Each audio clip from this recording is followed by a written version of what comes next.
Olá, sejam muito bem-vindos a mais um videocast da Jornada COP+, esse movimento multissetorial realizado pela Federação das Indústrias do Estado do Pará, a FIEPA, mais um momento de bate-papo, de conversa sobre conceitos importantíssimos relacionados à transição justa e ao desenvolvimento sustentável. Quero muito agradecer a nossa co-realizadora Hidro, nossa patrocinadora Master Vale e todos os outros apoiadores desse momento importantíssimo para você que nos acompanha aqui no canal da Indústria. E hoje a gente vai falar sobre um tema super importante, integração energética. Você sabe o que é isso? A gente fala muito na jornada, né, de transição energética, mas esse termo integração, será que é a mesma coisa? Bom, para explicar melhor para vocês o que isso significa e muito mais, eu estou aqui com dois convidados incríveis. Vou começar apresentando o Daniel Sobrinho, que é diretor da FIEPA e também é coordenador estadual da Absolar. Daniel, seja muito bem-vindo. Prazer enorme receber você aqui no nosso estúdio. Muito obrigado, Nara, pelo convite, né? Não só como coordenador da Absolar, como diretor da FIEPA e participar desse projeto fantástico que é a Jornada COP+. Perfeito. E de forma remota, a gente tem o também maravilhoso Ian Correia, que é vice-presidente do grupo Aço Cearense Holding da Sinobras. Ian, seja muito bem-vindo, querido. Opa, muito obrigado. Prazer imenso estar com vocês. A gente também poder conversar e trazer um pouco aqui de experiência e também de conhecimentos, né? Perfeito. Então vamos conversar, vamos ao nosso bate-papo. Vou começar falando aqui com o Daniel, que vai me ajudar a explicar o seguinte. Daniel, integração energética é a mesma coisa que transição energética? Não seria a mesma coisa, tem alguma semelhança, né? A transição energética é a gente migrar das fontes fósseis para as fontes renováveis.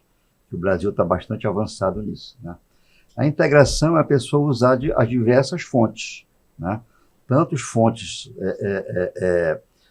totalmente renováveis, né? O Brasil tem indústrias que usam energia eólica junto com a energia solar também e outras coisas, como biomassa, etc.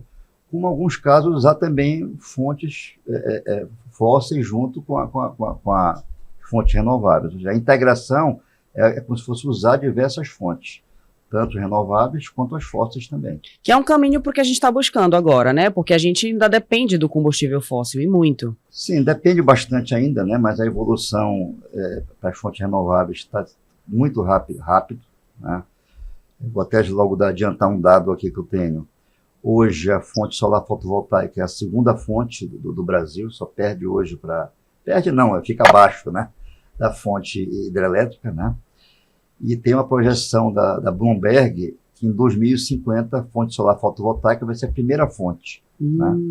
Então, o Brasil está muito bem posicionado em relação a essa questão, não só da fonte solar fotovoltaica, mas da energia renovável como um todo.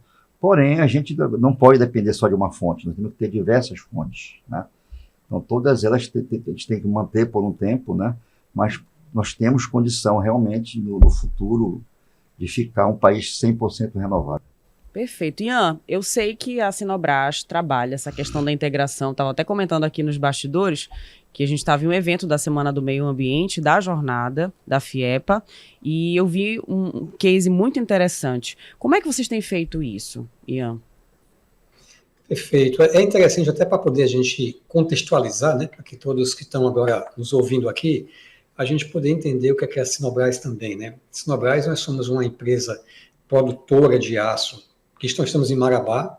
É muito interessante, a gente tem orgulho de poder dizer isso aí, porque a gente fala que um dos locais que tem a melhor minério, né, onde faz o produto básico, a parte do aço, é no Pará, e depois de mais de um século de siderurgia no Brasil, e não tinha uma empresa produtora de aço, né, uma verticalização no estado do Pará. Então, a Sinobras veio para a gente justamente mostrar que é possível e tem como a gente fazer um desenvolvimento dentro do estado do Pará, aonde a gente possa estar justamente fazendo um produto, né, quer dizer, uma área que é a parte de aço, que está intimamente ligado ao desenvolvimento de uma região, desenvolvimento de um estado, de um país. Então, a Sinobras ela é uma siderúrgica produtora de aço, que a gente produz a parte, principalmente aquela chamada de aços longos, que é para construção civil. Então, é justamente onde a gente coloca, por exemplo, aquela parte, né, do vergalhão, que faz prédios, né, que faz pontes, ou em relação à parte de pisos, quer dizer, tem toda essa parte lá. E tudo isso produzido lá em Marabá, no estado do Pará. Mas um ponto que a gente sempre, quando a gente foi montar a Sinobras, nós um dos valores nossos do próprio Grupo Aço Cearense, fazer o seguinte: mesmo nós estando dentro de uma região amazônica, onde tem uma intensidade muito grande de água, onde tem vamos dizer assim, a parte de minério com abundância, então nós resolvemos a fazer uma rota tecnológica que fugisse disso. Então, para poder ter entendimento daqui durante esse nosso bate-papo, eu vou poder explicar um pouco melhor, mas, embora nós estejamos ao lado da uma das maiores minas de minério do mundo, a nossa principal matéria-prima é a sucata metálica, é a reciclagem do aço, né? A reciclagem justamente do metal. E quando a gente foi fazer isso daí, que a gente utiliza justamente a parte de energia elétrica, nós fizemos uma planta, né, quer dizer, a Sinobras, aonde um dos grandes pontos nossos foi: a Sinobras é um projeto que já nasceu da premissa de processos integrados, quer dizer, de integração energética. Tudo isso a fim de obter aqui uma sustentabilidade econômica, uma social e também uma ambiental, né? Quer dizer, fazendo tudo isso com que a gente pudesse fazer o quê? Reaproveitar. Como o próprio Daniel falou, né, e você também fez essa pergunta, as pessoas confundem muito sobre essa parte de integração energética, e hoje em dia está se falando muito justamente essa parte de transição energética. Quer dizer, são duas coisas, né, que, como o Daniel falou, diferente, que hoje a gente busca isso de transição energética, mas eu fico muito satisfeito porque a Sinobras, mesmo ela já estando dentro de um processo de integração energética, nós ainda continuamos também fazendo mudanças para a gente poder ter cada vez melhores indicadores. E como é que têm sido os resultados, assim? O que vocês têm para que as pessoas possam entender? Quais são os benefícios disso que vocês já sentem no dia a dia? Bom, exemplificando, nós somos uma empresa, né, uma siderúrgica, que nós temos como se fosse 5 siderúrgicas dentro de uma só. Então, nós temos uma área que é chamada uma área de alto fornos, onde a gente faz toda uma parte da parte do Gusa, que é onde tinha muitas empresas, inclusive em Marabá, aqui no Pará, que faziam somente essa parte do Gusa. É um produto, né, quer dizer, vamos dizer assim, muito básico em relação à parte de siderurgia. Nós temos uma área lá que é chamada serraria elétrica, onde a gente realmente faz o aço, mas ele em um estado ainda, vamos dizer assim, sem ser possível de colocar para o mercado, quer dizer, então é uma área onde faz um coproduto, né, quer dizer, então a gente está sem poder vender ao cliente final, precisa de uma produção para transformar ele em um produto final, e nós temos mais 2 áreas, que é a laminação, nós temos 2 no caso, que é onde realmente faz o vergalhão, e uma outra área chamada trefila. Então, por que eu estou falando toda essa situação de ter como se fosse 5 empresas, né, quer dizer, dentro de uma só? Porque um dos grandes pontos que a gente colocou foi como é que a gente vai reaproveitar a energia, né, como é que a gente vai aproveitar os processos de cada unidade dessa. É por isso que a Sinobras é chamada de uma usina siderúrgica integrada. Quer dizer, a gente parte da parte inicial, que é o alto forno. O alto forno, quais são as principais matéria-prima dele? É justamente a parte em relação que a gente pega o minério de ferro e a gente utiliza o biorredutor, que no nosso caso é o carvão vegetal, e a gente faz uma redução nesse minério de ferro e a gente vai produzir um produto chamado ferro-gusa. Esse ferro-gusa, normalmente por aí, o que acontece? Ele solidifica e é vendido ele sólido. Só que para nós fazermos a nossa produção do aço, nós levamos o ferro-gusa, que foi feito nessa unidade de alto forno, em ainda estado líquido, para uma outra unidade, que é essa parte aí da aciaria, para a gente poder fazer o aço. Então a gente usa esse ferro-gusa líquido, ainda conservando uma boa parte da energia térmica dele, mais ou menos uns 1.300, 1.400 graus, e levamos para a aciaria. Quando a gente leva para a aciaria, nós pegamos esse gusa líquido e nós fazemos uma mistura, né, vamos dizer assim, com a sucata metálica. Nesse caso aí, se a gente dá uma verificada, o que acontece? Para fazer justamente a fusão dessa carga metálica com o gusa, nós precisamos de energia. Então você imagina que nesse caso aí, para poder fazer o aço líquido, né, que é o aço que a gente está querendo produzir, nós já ganhamos aquelas 1.300 graus de temperatura que veio lá do ferro-gusa. Então, quer dizer, eu vou consumir menos energia para poder fazer o aço. Se nós utilizássemos o gusa na forma sólida, mais energia para transformar isso daí. Então, esse é um ponto que acontece. Então, nós vamos estar produzindo o quê? Nós estamos, nesse momento, produzindo o aço, o que a gente chama de tarugo, né, de aço, que é justamente na forma bruta, como eu falei, que ele precisa ainda de um outro processo para a gente poder fazer um produto que possa ir para o mercado. Neste caso, a gente vai mudar para a nossa terceira unidade, que é chamada de laminação.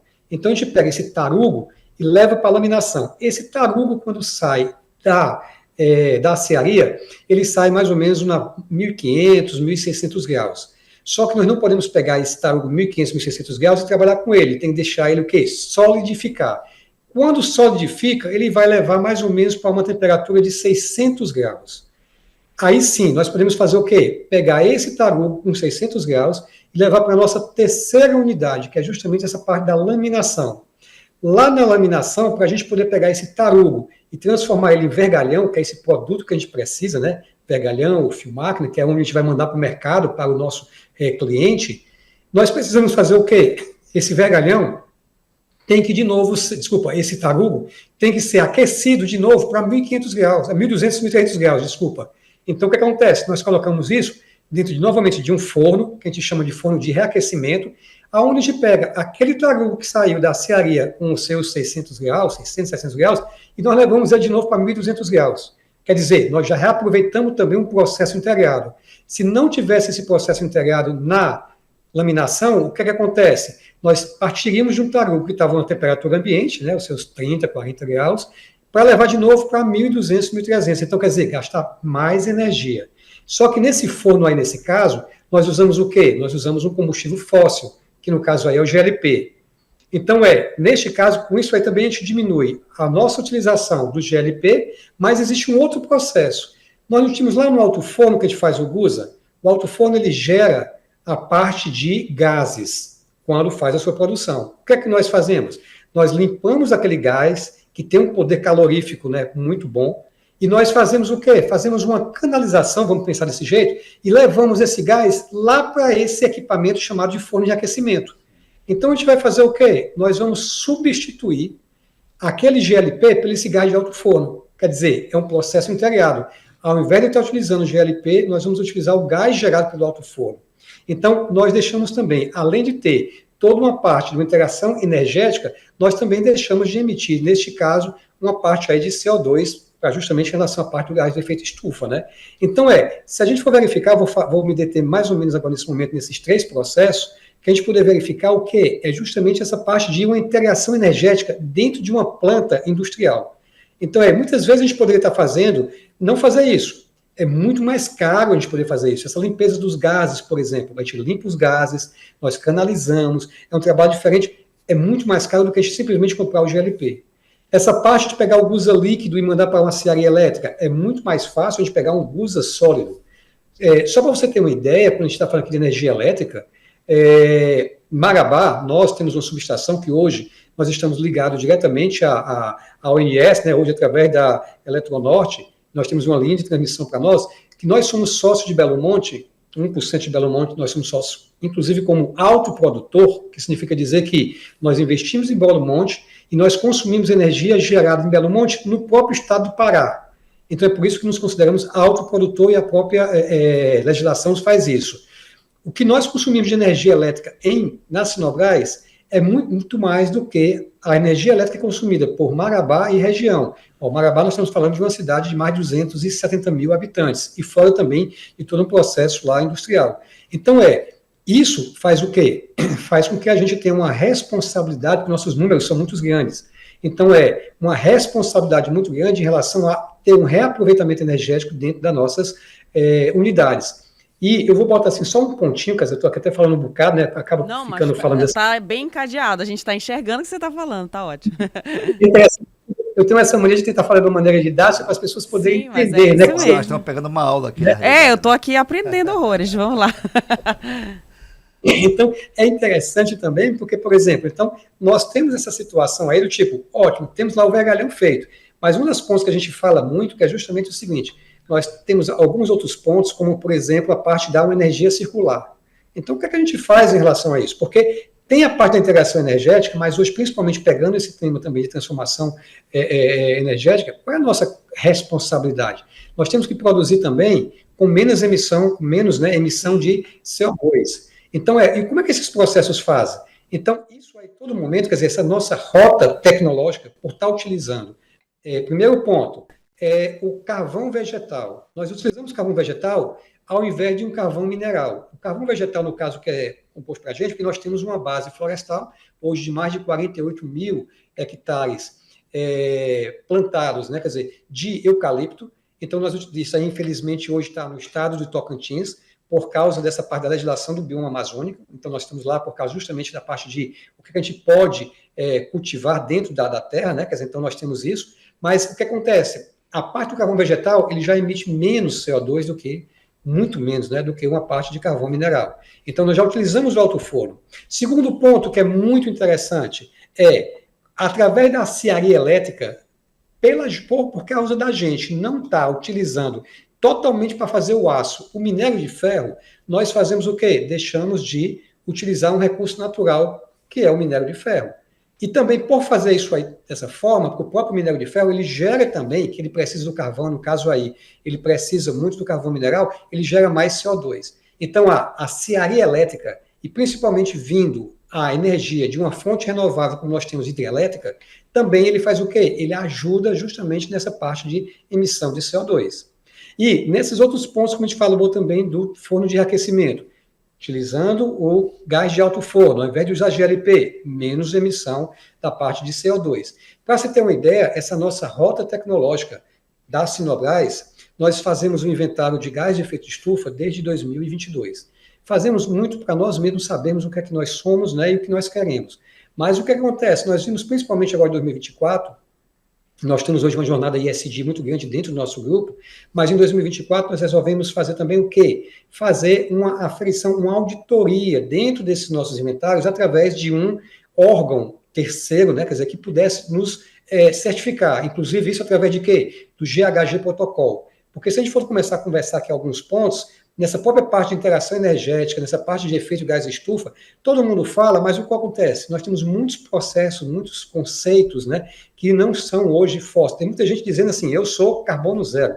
Mas no fundo, porque ele pensa, mas quando você vai colocar dentro de uma metodologia mundial, que todo mundo entenda, que todo mundo se equipare, não tem hoje ainda no mundo. Mas tem umas tendências para poder fazer isso. Uma delas, por exemplo, é o GHG Protocol, que as maiores empresas utilizam no mundo, e nós também estamos utilizando. O que acontece com isso? Nós fizemos o inventário nosso agora em 2024 e nós acabamos, inclusive, estou até dando aqui um spoiler para vocês, nós não saímos, inclusive, nem nas nossas mídias, nem comunicando, né? Olha, isso é uma coisa nova que eu estou dizendo aqui para vocês. Mas, com a auditagem, inclusive, que nós fizemos, nós ganhamos o selo ouro do GHG Protocol, justamente por causa do nosso inventário. E tudo isso nos certifica, por exemplo, que nesse setor de siderurgia, nós emitimos, né, a Sinobras, 10 vezes menos do que a média nacional de emissão dentro do Brasil. Então, quer dizer, isso muito nos conforta, isso muito traz, como você fez, quer dizer, eu falei tudo isso, né, Maria? Desculpa, mas não, você imagina. fez aquela pergunta, o que você sente, né? Mas você vê, é um processo que é muito grande, integrado, tem muito muitos complexo, variáveis. muito. Para fazer o quê? Poder dizer o seguinte, com orgulho, que a gente tem o quê? Nós somos 10 vezes menor do que emissões dentro do Brasil de siderurgia do aço, né? Quer dizer, fazer a parte do aço. Então, quer dizer, isso tudo vale a pena justamente pela parte de quê? Do nosso compromisso, como a gente falou inicialmente, dessa nossa eficiência em relação à sustentabilidade, né? Uma segurança energética, um desenvolvimento muito forte para o nosso capital humano. Então, quer dizer, é onde nós temos uma produção, porque hoje o aço, se a gente dá uma verificada em relação ao mundo, todo local que um PIB sobe, todos os países, o PIB subiu, o consumo do aço sobe. O PIB cai, o consumo do aço cai. Vou fazer uma pergunta aqui para vocês dois. Me dê um exemplo de alguma coisa que a gente não usa aço. Eu queria que você pudesse me dizer aí, assim, pensando rapidamente, assim, se vocês joguei vocês na fogueira. Joguei vocês aí na fogueira, mas é justamente Tocou até o telefone do Daniel, porque... Não, de algum telefone tocou aí para fugir da pergunta, porque eu não sei responder. Uma coisa que não usa aço... Não é o meu, não. Essa mesa... Não, a mesa tem aço embaixo. Não sei. Não, mas deixa eu te fazer uma pergunta. Tem a mesa que é realmente uma mesa aí só de madeira, tá certo? Sim. Mas como é que ela foi feita? Utilizou o quê? Uma serra, né? Uma Essa serra é feita de quê? Aço, Nós nascemos, né? Nós somos feitos de carne aqui, né? Carne e osso, né? Nós nascemos, correto? A nossa maca lá era de quê? Era de aço. O bisturi é de aço, né? Tudo. Mas, se você for olhar, o aço, ele está linkado a tudo. Verdade. Então, por que eu estou falando essa parte para a gente poder ter uma ideia? Aí pegando só um gancho aqui, rapidamente, aí é relacionada com a nossa Federação das Indústrias, né? A indústria está presente também, né? A indústria, paralelamente, está presente, né? A indústria. É esse, né, o Daniel, que eu estou dizendo. Olha a importância, né, Daniel? E você está lá dentro lá da FIEP e sabe. Olha a importância que nós temos e a responsabilidade. É por isso que eu estou te colocando. Eu não estou aqui só falando que a gente faz isso, não. Eu estou dizendo assim, é a nossa responsabilidade que nós temos que fazer o quê? Promover um desenvolvimento de uma região, mas com responsabilidade simplesmente só dizer assim, não, eu vou fazer aqui agora, como estou dizendo, vou fazer aço porque é importante, mas não vou olhar para trás, não vou olhar quem está do meu lado. Não, eu sou responsável pela parte do meio ambiente, nós somos responsáveis pela parte de formar as pessoas naquela região para poder entender aquilo ali, para defender aquilo ali. Você imagina que quando a gente montou a Sinobras, quando a gente começou justamente em 2005, em 2006, quer dizer, nossa primeira corrida do aço, como a gente fala, né, que é justamente a produção do aço realmente no Pará, foi em 2008. Quando a gente foi montar a Sinobras, o nosso plano de investimento, nós pensávamos em fazer o seguinte, era 80% das pessoas da região e 20% pessoas de fora que vinham trazer esse novo conceito de siderurgia, né, esse novo conceito de produção de aço para dentro do Estado. Acredite que a gente foi o seguinte, 98% de fora do Estado e 2% dentro do Estado. Isso para a gente foi um choque muito grande, porque tinham profissões básicas que não tinham, como, por exemplo, um operador de ponte rolante, tá certo? Quer dizer, alguma coisa, quer dizer, a nossa matriz era muito formada em relação à parte de mineração, aquela parte de vegetal, quer dizer, nada com essa parte de indústria. Hoje nos orgulha que a gente hoje tem mais de 95%, 96% hoje do nosso quadro é contratado na região, formado dentro da... Aí entra o nosso Senai também na história, né? Sim, da formação. Gente, mas eu queria, assim, só interrompendo rapidinho, porque eu fiquei com uma curiosidade aqui. O Ian explicou, e eu... Parabéns pela explicação, Ian, porque assim, você foi falando, a gente foi visualizando... Foi uma aula, foi uma a gente foi visualizando as etapas e vendo a questão da integração e o quanto é difícil, complexo, ainda mais para leigos, que nem eu. Então, assim, você entender, não, como é que foi para pensar, fazer, integrar isso aqui para poder dar esse resultado de redução das emissões de carbono. Então, eu imagino, aí eu direciono aqui para o Daniel, eu imagino que seja um desafio enorme, tanto para quem está empreendendo, para empresários, mas também para poder público.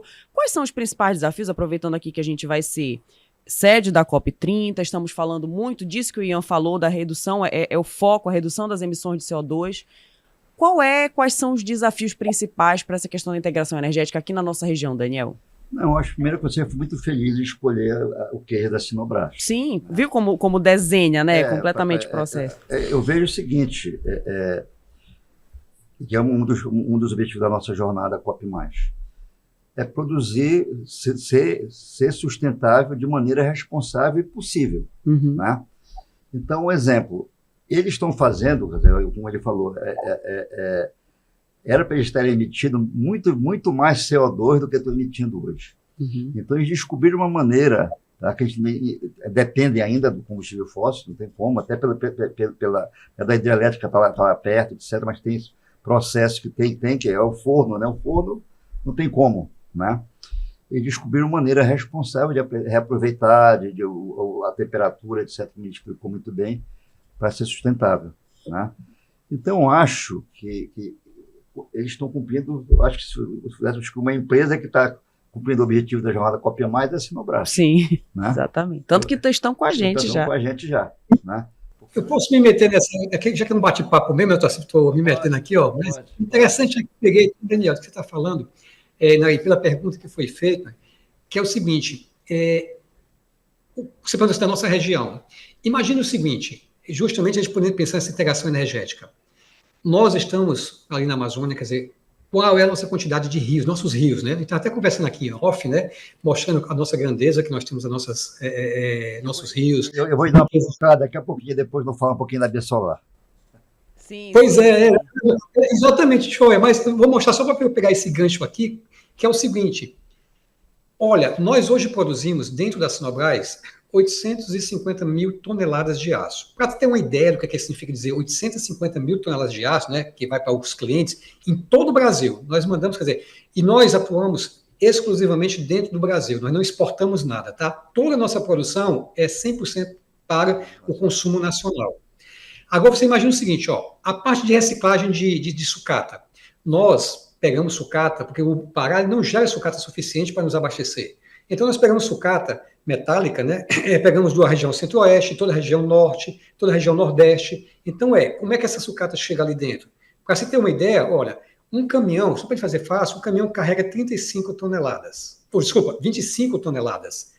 Você imagina o seguinte, nós precisamos, por mês, mais de 45 mil toneladas de sucata. Você já imaginou quantos caminhões entram nas Sinobras para poder trazer essa sucata de toda essa região? Vamos fazer o inverso. Nós expedimos por mês mais ou menos uns 75 mil toneladas de aço. Você já imaginou 25 toneladas, que é um caminhão? Nós expedimos 75 mil. Quantos caminhões nós precisamos por mês para poder tirar esse material e mandar para todo o Brasil? E nós estamos falando de Marabá, que é uma cidade que do lado tem um rio sensacional. Mas nós usamos o quê? Na nossa matriz de modal de transporte logístico?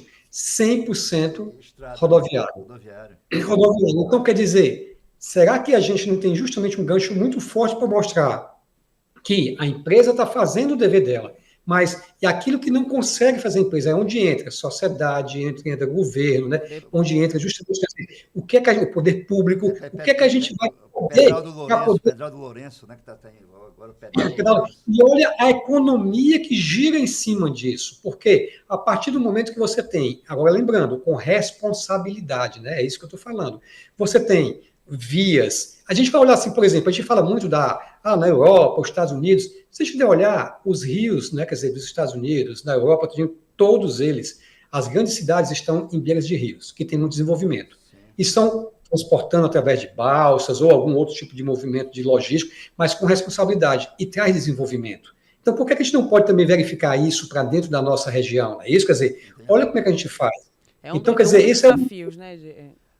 Que eu coloco voltando para isso, né? Quer dizer, a gente sai um pouco da empresa, mas dizer assim, nós juntos, a gente consegue também mudar essa nossa visão de desenvolvimento e também de economia para a nossa região. Isso, né, Daniel? Isso aí que eu vou comentar um pouquinho da AB Solar também. Sim. Né?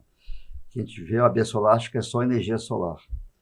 Não, é uma associação que tem 11 anos, é a maior associação do Brasil. E ela atua também nas outras partes que tem a ver com a energia solar. Mercado livre de energia, nós atuamos. Né? A parte do armazenamento, Ian, que é o próximo, esse boom que teve da energia solar, o próximo boom é do armazenamento de energia. Você está acompanhando isso aí. Né? Isso. Ele não está tão desenvolvido porque a alíquota de imposto é altíssima. As baterias, no caso, a alíquota de 70%. Né, equivalente a bateria de celular, bateria de carro, etc., acima até da alíquota de imposto de cigarro, por exemplo, e bebida alcoólica. Olha a loucura, né? É loucura. Então, a própria AB Solar está brigando para ver se essa alíquota entra no kit solar para que seja barateado. Né? E também aí vai a provocação para você agora. Né? Nós também atuamos na questão do desenvolvimento do hidrogênio verde, né? Do qual o estado do Ceará ele é pioneiro nisso, você sabe disso, né? No Porto do Pecém, naquela região ali. Né? Uma explicação rápida para o leigo, que é o hidrogênio. Hidrogênio já é um combustível de muito tempo. Né? Só que ele é gerado através da eletrólise. A eletrólise é um processo químico que tem o H2O, ele tira o O, vamos dizer assim, de maneira simplista. Né? E isso era feito através de uma fonte fóssil. Ele é verde quando ele é gerado, produzido, quando a eletrólise é feita através do processo renovável. Né? Então, aí vai a provocação. Né? Eu fiz essa mesma provocação no evento que eu participei, para o pessoal da Hidro. Né? Quem sabe você, como cearense, e o Ceará e paraense também, que eu sei que você é cidadão paraense. Né? E marabaense. Marabaense. Quem sabe no futuro, não sei se vocês já pensaram nisso, como você falou bem, Marabá está perto do rio, né? Quem sabe você poderia substituir esse combustível que você está usando hoje, né, para o forno, quem sabe... Pelo hidrogênio verde. Pelo hidrogênio verde. É possível, Ian? Vocês já pensaram em algo assim? Eu sei que tem questão de custo, etc., mas eu acho que é uma coisa que pode ser pensada. Aí sim vocês ficariam 100% renováveis realmente. Né? Então vai essa provocação. E só para terminar a falar da AB Solar. A AB Solar, essa associação, hoje o nosso presidente, Rodrigo Sawaia, né? ele está ocupando a presidência do Conselho Mundial de Energia Solar, é o Global Solar Council. Então, tanto o Brasil desenvolveu nessa fonte, que o nosso presidente, que é sócio fundador, ele é o presidente mundial, vamos dizer, das associações de energias solares. Perfeito. Então vai a provocação aí. Eu não sei se o Ian quer responder, porque eu tenho uma outra pergunta, que é pergunta dos universitários em relação à energia elétrica aqui na nossa região. Quer responder, falar dessa, Ian? Depois eu faço a pergunta. Eu respondo rapidinho. Essa parte do hidrogênio. Isso, hidrogênio verde, tá, Daniel? E como você falou aqui no Ceará, muito forte essa parte aí de hoje, justamente por causa da energia renovável. Aí é onde entra o que você falou, por causa da parte solar e eólica, não é isso? Então, por esse ponto, tá? Na parte de siderurgia, eu faço parte também, quer dizer, eu faço parte, inclusive, sou conselheiro de uma associação chamada Associação do Complexo Industrial do Porto Pecém, que é justamente aonde está sendo montado todo esse hub de hidrogênio verde, tá certo? Que é lá no Porto, lá em Pecém, lá perto de Fortaleza. Então, e a gente está discutindo muito sobre esse ponto. Ao mesmo tempo, também eu faço parte, nós fazemos da Sinobras, do Aço Brasil, que é justamente a associação, então, todas as siderúrgicas do Brasil, né, e estão em conexão também com as siderúrgicas do mundo.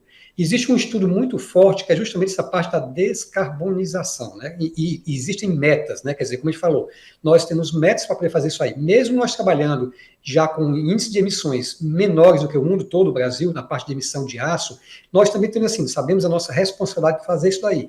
E nessas rotas, para poder fazer e chegar a essa descarbonização, um dos estudos é justamente essa parte da utilização de hidrogênio verde. Agora, o hidrogênio verde, para ele ser, como você falou assim, em Marabá. Só que é o seguinte, Marabá, ele precisa ter demanda para que isso possa ser utilizado. Então, quer dizer, a gente fazer uma planta de hidrogênio verde apenas para consumo da Sinobras, ela, assim, se torna totalmente economicamente e tecnicamente inviável, por causa da quantidade que precisa, certo? Agora, o que a gente precisa? Então significa dizer que a Sinobras nunca vai fazer isso aí? Não, não. A Sinobras pode ser, mas nós temos agora um trabalho, por exemplo, eu vou fazer um inverso. Nós estamos, inclusive, com o governo do Estado, e buscando o seguinte, queremos substituir o nosso GLP por gás natural. Então, a gente ser indutor na região de poder utilizar isso daí. E por que também nós não podemos ser indutor lá na frente, com mais indústrias, a gente poder ter justamente consumo para poder ir para o hidrogênio verde? Por que não? Então, um dos grandes pontos do hidrogênio verde é de poder transportar o hidrogênio, que ele é fabricado num local e ser consumido no outro. Né? Eu acho que aí entraria também uma questão de incentivo para que aumente essa demanda. De repente, proporcionar a menores empresas a possibilidade da utilização do hidrogênio verde. Eu não sei se aí entraria Estado... A aviação pode consumir hidrogênio verde. Pois é, aí é um trabalho mesmo de... Hidrogênio verde é uma fonte que dá possibilidade para siderurgia, aviação, que não tem como botar uma placa solar em cima do avião. Sim. Não tem como, né? Mas dá oportunidade de todos os segmentos, né, serem renováveis. Perfeito. Agora eu vou fazer uma pergunta, gente, que eu ouço, assim, acho que vocês, e eu fui muitos anos repórter de rua, a gente sempre ouvia, poxa, por que a gente está aqui na região amazônica e a gente paga uma energia elétrica tão cara? E é um absurdo. Enfim, é o que a gente está aqui para desmistificar e explicar certos conceitos que vão responder também a uma pergunta como essa. Integração energética pode atender a essa demanda da população, a questão do valor da energia? Também é uma alternativa para tentar baratear o custo? Não, eu vejo o seguinte, o avanço da energia solar, por exemplo, já provocou uma possibilidade de redução. A gente viu as bandeiras tarifárias, que hoje até está na vermelha. Está na vermelha, né? Infelizmente. Mas não sei se vocês observaram, no ano de 2023, por exemplo, em 2024, ela entrou muito pouco. Por que ela entrou muito pouco? Porque o avanço da fonte solar fotovoltaica foi muito grande, né? Hoje, e eu não sei se você tem esse dado aí, nós temos 35 megawatts instalado. Isso significa, mais ou menos, 2,5 a potência de Itaipu, binacional. Né? Então, quando é que entra a bandeira, né? É quando aquela época de escassez da água que tem que acionar as termoelétricas. Com o avanço da fonte solar, eu falo solar, não é porque eu sou da BE Solar, porque das fontes renováveis, aquele caso que a pessoa coloca no telhado, etc., que a gente chama de geração distribuída, né? Ela é mais de 99%, 98% ou mais. A eólica é mais para geração centralizada. Até cabe uma explicação, né? A geração distribuída é aquela que a gente pode usar no dia a dia. Está na pequena indústria, no comércio. A geração centralizada são aquelas usinas muito grandes, né? Que entram para o sistema elétrico nacional, né? Que a Sinopar já está usando essa energia, né? Mas tem que participar daqueles leilões da ANEEL, etc., para fazer. Então, isso aí já provocou uma economia indireta, né? Pelo fato de a gente não estar pagando a bandeira. Que às vezes para o consumidor residencial não representa muito, mas para uma indústria, ou uma pequena indústria que ainda não conseguiu comprar energia da Eletronorte, vamos dizer, e não está no mercado livre de energia, isso é uma coisa, aumenta uma coisa absurda, né? Mas essa questão da integração, aí depende de cada caso. Para a integração, eu vejo a integração muito voltada para uma situação particular, vamos dizer, no caso de uma indústria, né? O nosso segmento, a nossa matriz energética, ela já é bastante renovável, né? O combustível fóssil representa muito pouco e tem entrado basicamente nessas questões aí das bandeiras, basicamente, né? Dá para ficar 100% renovável? Dá. Uma das coisas que está faltando para o nosso Brasil, que seria muito bom que o governo brasileiro anunciasse isso durante a COP30 aqui no Pará, seria a meta de carbono zero, né? O Ian comentou muito sobre isso, a questão da energia. Quase todos os países já têm essa meta. Os maiores, China, a Alemanha, que foi pioneira na questão de energia solar, embora o clima de lá seja bem pior, a radiação solar da Alemanha é uma coisa, se for comparar com o Brasil, tem até um dado que, se não me engano, o pior lugar do Brasil, em termos de radiação solar, salvo engano meu, é 10 vezes melhor do que o melhor da Alemanha. Né? E eles foram pioneiros nisso, né? Então, eu vejo que tem que ser uma matriz diversificada, né? Mas a gente tem como, sim, criar uma meta para tirar, eu vou falar da geração de energia, né? De eliminar o combustível fóssil, né? Usando todas as fontes renováveis. Que é um processo gradual. Processo gradual. Agora, é importante estabelecer essa meta, né? É importante estabelecer essa meta. Perfeito. E eu já ouvi falar em integração energética entre os países. Como é que está essa questão aqui no Brasil? A gente tem essa possibilidade? Não, essa questão de integração, no caso, existe a questão de troca de energia. Itaipu é uma usina binacional, né? É Brasil e Paraguai. E no nosso país hoje, o único local que ainda não está interligado no sistema elétrico nacional é o estado de Roraima, né? Que ele recebe energia da Bolívia ainda. Ele tem uma parte de gás da Bolívia. Então, isso é um exemplo que você está falando, de cooperação entre os países. Perfeito. E, Ian, estamos aí caminhando para a COP. Temos, assim, a Sinobras, por isso que a gente trouxe vocês como um case. De que forma a companhia, a empresa, pretende se posicionar numa COP30? Porque a gente está conversando muito sobre isso até na jornada. A gente tem as empresas entrando na jornada para trabalhar nos comitês, para trabalhar esses assuntos que são importantes para desenvolvimento sustentável e transição justa. Como é que a Sinobras pretende se posicionar na COP30 e por quê? Perfeito. Um dos pontos, até que nós estamos conversando aqui, vamos dizer assim, nós estamos nos posicionando como aquela empresa que pensa na responsabilidade, né, dessa parte sustentável, principalmente essa parte desses temas que estão sendo colocados dentro da COP30. Para isso, a gente está em conjunto com a FIEPA, que é muito importante, a gente sabe cadê a nossa casa, como a gente fala, que é justamente a parte ali da indústria, para a gente poder estar junto e aonde a gente conversa sobre os mesmos pontos, né, quer dizer, com a parte de foco, né, eu gosto muito de falar isso aqui. Gente, a gente, de repente, começa a falar tantas coisas ao mesmo tempo e a gente não faz nenhuma. Então, vamos focar, vamos pegar alguns assuntos e vamos trazer daí para a nossa responsabilidade com prazos, né? Eu gosto muito de que é o escopo, o prazo e o custo, né? Eu digo assim muito nos meus projetos aqui, que é importante poder fazer isso.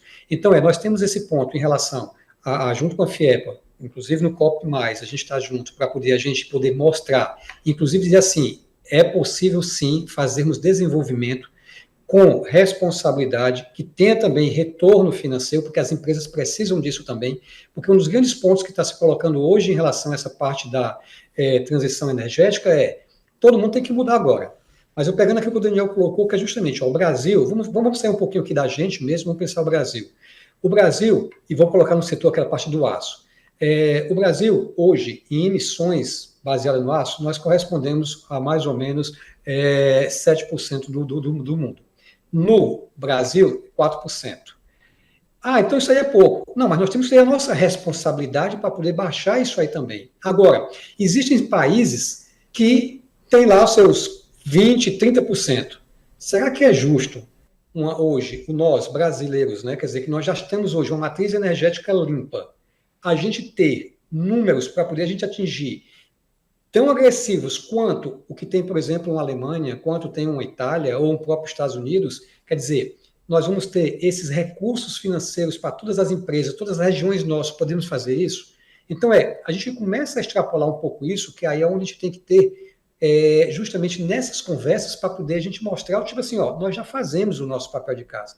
Nós já temos uma matriz energética limpa, nós já temos também essa preocupação na emissão do efeito de gás estufa.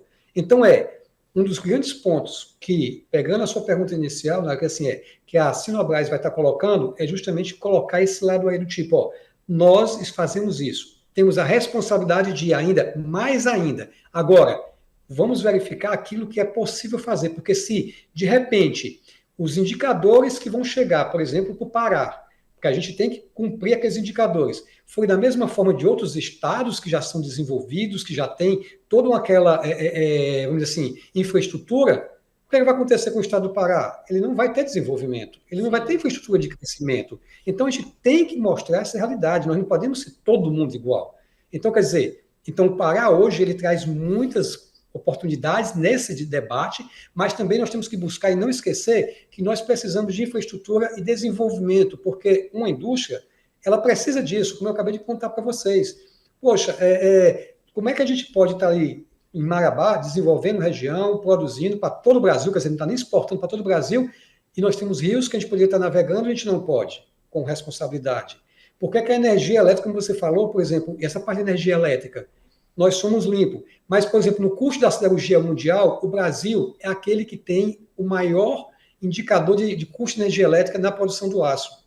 Por que tem isso? Né? Quer dizer, aí pegando o ponto, tá, Daniel? Você falou, por exemplo, da energia solar. Nós aumentamos bastante a parte da energia solar, né? Quer dizer, começou. O que o governo fez logo em seguida, quando começou a estimular isso aqui? Começou a colocar taxações maiores na parte da energia solar, correto? Então, quer dizer, a gente tem que fazer o quê? Poxa, começou a verificar que tem pontos positivos, começamos a verificar que está trazendo um ganho grande para a população e desenvolvimento, aí o governo vem e começa a colocar restrições de impostos a mais, tudo isso. E como é que fica? Isso desarticula, diminui. Então, tem que ser algo que seja justamente aqui, por exemplo, estou falando na COP, para a gente pegar esses assuntos principais e a gente poder levar o que a gente precisa fazer de contribuição para mostrar quem nós somos e cobrar isso daí de uma maneira que a gente possa ter, assim, objetividade, tá certo? Perfeito. Inclusive, Nara, aproveitando o que ele colocou, nós temos, inclusive, você deve estar sabendo, um dos grupos de trabalho que nós temos no Jornal COP+, um deles de transição energética, que eu faço parte, inclusive. Né? E a gente tem colocado isso aí. Né? No caso, em termos de governo estadual, vamos dizer, o nosso governador tem sido muito solidário a essa questão, de tentar o uso renovável da energia. Né? Nós tivemos aqui ano passado, 2024, né? Janeiro de 2024, nós tivemos aqui, a AB Solar promove vários eventos, um deles é os MIT, né? Então nós tivemos aqui o AB Solar MIT Norte. E nós estivemos, eu com o presidente da AB Solar, tivemos uma reunião com o governador e com a nossa vice-governadora, e geramos várias demandas lá, né? Inclusive, mostramos que o poder público estava... A nível nacional isso acontece, o poder público percentual muito pequeno. Né?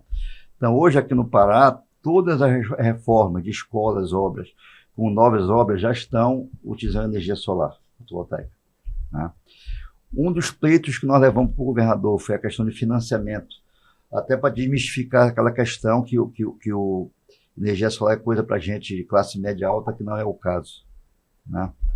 Então, o financiamento, hoje, falando em termos de funcionário público, todos os funcionários públicos que recebem pelo Bampará, vamos dizer, O Banpará financia hoje uma taxa muito boa e sem burocracia, energia solar para residências, etc. Entendeu? A gente levou questão tributária também, isso que você colocou, e a Nara comentou também, vou até comentar porque você falou do preço da energia. Sim. Por que o preço da energia, apesar de a gente ter as hidrelétricas aqui, duas das maiores do Brasil, o preço?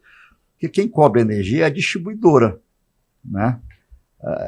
A distribuidora, no caso aqui, Equatorial Pará, ela compra energia da Eletrobras, etc., dessas fontes todas, e revende, né? E aqui o nosso Estado, ele cobra tarifa em cima do custo da logística dele também, né? Então, para levar um poste para o Marajó, a gente comentou no Marajó aqui mais cedo, vai plantar o Ribeirinho, nessas ilhas, muita distância, concentração de carga muito difícil. Eu estive na região, quando eu fui fazer minha campanha para Conselheiro Federal, eu falei para você antes que eu fui Conselheiro Federal do Confé, estava em campanha, cheguei em Marabá, peguei um carro, percorri ali, fui para o Peba, daquela região toda, fui Redenção, aquela região. No caminho de Redenção, você vê a rede elétrica enorme ali e poucos clientes pendurados aí na rede, né? Tudo isso é custo para a concessionária, que ela constrói uma rede que não é 100% utilizada, vamos dizer assim. Então, isso eu explico um pouquinho porque o nosso custo de energia, né? Agora, mesma coisa, você falou da cobrança da taxação do sol, como falaram de maneira mais popular. Nós ficamos prejudicados aqui na região. Essa taxação vai chegar aqui, no nosso estado, em 2029, a 48%, né? Como se fosse um pedágio que a gente vai pagar, né? Enquanto o Distrito Federal hoje é 17%. Ceará, não sei dizer, mas deve estar na faixa dos 20%, alguma coisa, né? Mas mesmo assim ela se torna viável. O preço da energia solar, ela caiu de 2016, 2017 para cá pela metade, entendeu? Então aquele custo adicional que a gente teve devido à taxação está se reduzindo por causa do preço que caiu bastante, entendeu? Então, como eu falei, a gente tem que saber usar as fontes, né? Eu parabenizo aqui a Sinobras pelo estar sabendo usar, reduzir a emissão, etc., aproveitando a reciclagem, né? E diversificar. Agora, e também criar essa meta, né? Uma das coisas que houve uma crítica, inclusive, ao governo federal, que durante a realização, ano passado, da COP lá do Azerbaijão, né? Uhum. A taxação dos painéis, imposto de importação dos painéis, que era zero, que estava 9%, 9,25%, foi para 25% o imposto de importação dos painéis. Lógico, para incentivar a indústria brasileira. Uhum. Só que a indústria brasileira hoje, ela só tem capacidade de fabricação dos painéis para atender 10% da demanda, entendeu? É uma coisa que, lógico, tem que ser gradual, Sim. etc., né? Então, tudo isso eu acho que o governo federal tem muito que mostrar nessa COP30, né? Assumir coisas realmente, assumir compromissos. E um deles, reforço, seria definir o ano, vamos dizer, né? Não precisa ser para amanhã, precisa ser de 2030, vamos dizer. Mas quem sabe em 2050, colocamento para 2050, a gente ser net zero em energia, entendeu? E saber aproveitar as diversas fontes, ir eliminando, etc. Deixar realmente com um backup essas coisas aí. E o armazenamento, isso entra nisso também, o armazenamento de energia, né? Porque na hora que tiver um sistema de bateria forte a um preço razoável, que já está baixando, mas é um preço razoável, a gente pode usar fontes renováveis para esse backup de energia que hoje a gente usa a fonte fóssil, utilizar baterias através de abastecer através de fontes renováveis. Você acha que o cenário já melhorou? Pode falar, Ian.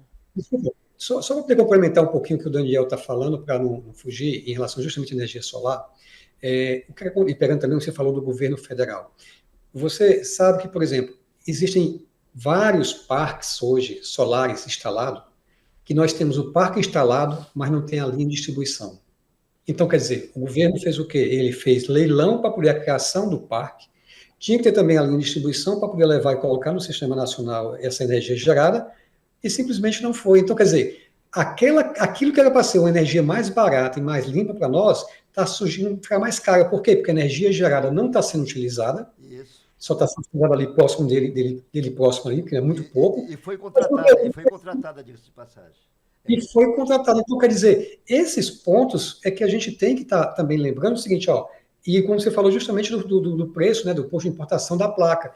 O que adianta a gente colocar, nesse momento, um imposto alto de importação de uma placa se o país não tem condição de montar e de criar de uma hora para outra? Não dá. Então, vamos fazer de uma forma transitória. E com a corresponsabilização do empresário e do governo. Olha como eu estou colocando aqui a gente no meio.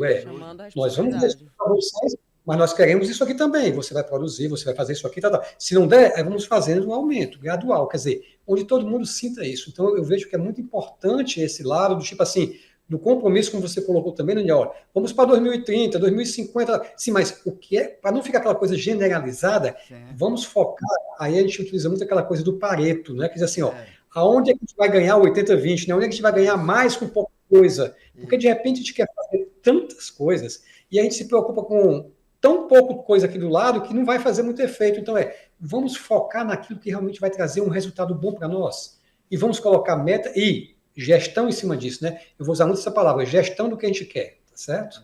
Desculpa, viu, Nádia? Não, aí, imagina, não, tá tranquilo. E só para tentar, a gente já está quase no nosso tempo final aqui, mas a gente está falando da Sinobras, que é uma grande empresa. Agora, Daniel, para pequenas empresas, para aqueles empreendedores, é possível a gente já pensar no nascedouro dos negócios em integração energética? Existe um caminho para isso? Porque como o Ian está falando, é preciso um movimento de todo mundo. Poder público, empresa, mas a gente não tem só grandes empresas que já têm condições de implementar isso. Não, eu vejo realmente mais para indústrias. Né? Para indústria, não tão pequena indústria, para indústria de médio a grande porte. Né? Porque, primeiro, no caso deles, eles usam, nós temos um exemplo também, que é a Tramontina, né? que usa o recurso da madeira, a sobra da madeira para gerar energia, etc. E outros casos, né? Para o consumidor pequeno, né, ele tentar implementar isso vai sair mais caro. Ele já tem uma maneira mais barata de fazer hoje, que é a energia solar, né? E tem mais uma novidade que eu vou lhe dar um spoiler aqui. Então esse seria o caminho, né? Investir mesmo na energia solar. Por exemplo, não sei se você está acompanhando a questão da abertura do Mercado Livre. O Mercado Livre de Energia, né, que atende muito bem empresas de médio porte, né? Outra questão do Pará também, que tem umas coisas que tudo em relação à energia dificulta a gente, por isso que nós temos que nos tornar heróis aqui para tentar sobreviver. A diferença da nossa tarifa, além dela ser alta, né, porque o consumidor de média tensão, cabe uma explicação aqui, que tem uma subestação de 112,5 kVA, 12 mil kWh mais ou menos para cima de consumo, ele tem que pagar a demanda contratada. Né? E tem uma diferenciação tarifária que no horário da ponta, que é 18h30 a 21h30, ele paga uma tarifa mais cara, justamente para tentar dar aquela quebrada na hora da ponta para o pessoal usar em outros horários. A diferença nossa aqui no Pará, entre a tarifa fora da ponta e a hora da ponta, são 8 vezes mais cara. Eu tenho muito cliente da minha empresa que ele pagava, no horário da ponta, ele consumia, tipo um Pareto, vamos dizer assim, ele consumia 20% ou menos e pagava o mesmo valor do que ele consumia no horário fora da ponta, entendeu? Então, o mercado de energia, a partir do ano passado, até final de janeiro do ano passado, só podia aderir ao Mercado Livre quem tivesse uma demanda contratada de 500 kW, que é um consumo razoável. Né? A partir de janeiro do ano passado, qualquer cliente pode aderir de média tensão, a princípio. Qualquer média tensão, com qualquer demanda. A partir do ano que vem, a gente tem um projeto dessa nova legislação do setor elétrico do país, que está sendo lançada aí, esqueci o número, parece que é a lei 1.300, se não me engano, 1.400. Qualquer CNPJ já vai poder aderir. Aí entra as pequenas indústrias ou pequenos comércios que já podem utilizar o Mercado Livre. Né? E tem uma projeção para 2026, o mercado abrir totalmente. Né? Todo mundo vai poder escolher onde vai comprar a sua energia. Então, respondendo a sua pergunta, para o residencial, para o comercial, para a pequena indústria, tá? Fica mais difícil a integração porque tem maneiras bem mais baratas de fazer do que essa, que vai ser o Mercado Livre, que já está existente hoje, né? Para pequenas indústrias. A própria FIEPA é um exemplo. A FIEPA, nós já estamos no Mercado Livre de Energia, né? A gente pagava um valor, a redução na previdência nossa é mais de 30% de economia. Imagine o gasto de todas as nossas unidades, a nossa sede, os SEDES, os SENAI no estado todo, quando a gente está economizando, entendeu? Então, existe maneira da pessoa ser sustentável e economicamente viável, né? Já existe esse modelo para os pequenos, para os clientes residenciais, comércios e pequenas indústrias. Já existe. Perfeito. Gente, nosso tempo está acabando, o bate-papo está maravilhoso, super rico, mas eu queria abrir um espaço também já para as considerações finais de vocês, falar um pouquinho das expectativas daqui para frente, porque eu vi que a gente já tem muito a ensinar, né? A gente fica surpreso positivamente quando a gente vê exemplos assim, não só da Sinobras, mas da Absolar, de outras entidades que estão se debruçando nesses assuntos. Então, o caminho das pedras, ele está ali à disposição, é só a gente realmente encarar e cada um fazer sua parte. Então são muitos os desafios, eu queria saber um pouco disso, cenário daqui para frente, considerações finais, já agradecendo a participação. Primeiro vou começar com o Ian Correia, que o Daniel estava falando, e a gente já ouve as considerações do Ian. Ian. Nara e Daniel, antes de mais nada, eu queria só agradecer muito, tá certo, a vocês esse convite, tá? E junto de participar dessa Jornada COP+, estou bastante esperançoso e também, ao mesmo tempo, dizendo feliz em a gente poder estar participando. Aquela situação que eu digo assim muito, nós temos que ter o nosso ponto aqui em relação ao que a gente precisa fazer no mundo, né? Qual é a nossa contribuição em relação a fazer isso? Então, e esse é o momento, esses eventos, nossos bate-papo aqui, que é interessante a gente poder estar conversando e mostrando o que está sendo feito e também podendo colocar uma sementezinha do tipo, o que é que outras pessoas podem ver isso daqui e nos ajudar? Pegando só esse pedacinho final que você falou, em relação ao quê? Nós não podemos pensar que só são as grandes empresas, né? Isso. Nós temos que estar preocupados também com as pequenas empresas. Né? Então, quer dizer, para a gente não colocar de repente neles também vamos dizer assim, um peso muito grande que eles não vão poder desenvolver, tá certo? Isso. Quando a gente verifica, por exemplo, nossos inventários de efeito estufa, que nós temos lá o escopo 1, 2 e 3, o 3 é fornecedores, que não está sendo nesse momento, se a gente começar a fazer muitas pressões em cima desses pequenos fornecedores, eles não vão conseguir fazer isso aí. Aonde é que eu quero fazer o link disso? É que nós precisamos também desmistificar o que é isso, do tipo, uma integração energética, o que é uma transformação energética, o que é emissão de gás estufa, para que cada um possa ter essa responsabilização.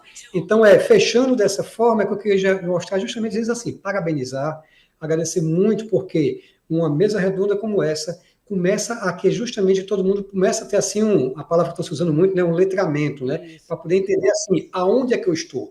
Eu acredito que eu só vou conseguir fazer alguma coisa diferente do que eu faço se eu entender qual é o meu contexto e qual é a minha responsabilidade. Então parabenizar mais uma vez aqui, né, estou falando isso aqui com vocês, porque eu acredito que isso aqui a gente faça justamente plantando uma sementezinha de um em um, que a gente possa daqui a pouco ter esse conhecimento sendo espalhado para todos nós, para todas as outras pessoas, todos os outros empresários, o órgão, o poder público que nós falamos, para que a gente possa cada um buscar um comprometimento pessoal nosso para a gente poder ter um mundo melhor, né, uma região que a gente mora melhor dessa forma, tá certo? Então, mais uma vez, olha, muito obrigado, sempre estou à disposição de vocês. E desculpa que eu falei muito, tá? Não, era para isso, você veio para isso, o convite foi para isso mesmo. E você, Daniel? Não, falando agora, vestindo a camisa da Absolar primeiro. Foi muito legal, eu vi a oportunidade logo no começo, quando vi a Jornada COP+, a transição energética, eu digo, tem que trazer a Absolar para cá, né? Tanto que ela é apoiadora da jornada. Sim. Eu levei lá para o nosso presidente, na mesma hora ele aderiu, me indicou, inclusive, para fazer parte do Conselho Curador, faço parte do Conselho Curador, eu estou com essa visão geral da jornada. E falando com o FIEPA agora, é um projeto fantástico, né? Inclusive, ressaltar o mais, né?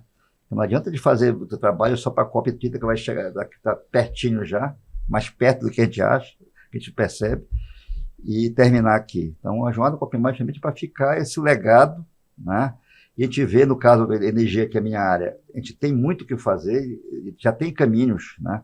é incentivar esses caminhos e usar a força da FIEPA, né, e da CNI também, porque a gente não está falando só em termos de Pará, a COP é uma coisa nacional, mundial, vamos dizer assim, mas ela deve ser realizada em Belém, mas ela está realizada no Brasil, né, de procurar caminhos, vários que ele colocou aqui, questão de logística do nosso estado, etc., né, essa questão de imposto de importação e impostos estaduais, federais, municipais, para que a gente possa desenvolver, né, e a nossa população possa pegar todos esses benefícios para gastar menos com energia, tanto na questão de eficiência energética, aprender a utilizar de maneira responsável, quanto esse preço dessa energia cair e ter incentivos para a pessoa buscar caminhos, como a da energia solar, por exemplo, para baratear a sua conta. Muito bom. Gente, muito obrigada por essa aula, por esse bate-papo incrível, enriquecedor. Aproveito o gancho do Daniel e do Ian para falar para você que nos acompanha, curte o nosso vídeo, compartilha, porque a ideia é essa, a gente compartilhar conhecimento e assim ter um futuro mais justo, uma vida melhor aqui nesse planeta. É por isso que a gente está aqui. Então, agradeço, Daniel, pela participação mais uma vez, Ian Correia mais uma vez pela participação, você que nos acompanha e também os nossos apoiadores, né? A gente tem a Absolar, tem a Sinobras, tem a nossa co-realizadora Hidro, que está com a gente também nesse projeto tão bacana, a patrocinadora Master Vale e todos os outros que estão contribuindo com essa jornada, um movimento multissetorial, ou seja, é de união de esforços, mentes e corações por uma transição justa e um desenvolvimento sustentável, liderado pela Federação das Indústrias do Estado do Pará. Obrigada pela sua paciência, pela sua audiência e fique ligado no nosso canal da Indústria que tem muito mais conhecimento, muito mais bate-papo para você, tá? Obrigada pela participação, obrigada pela audiência, até a próxima e fique bem. Tchau!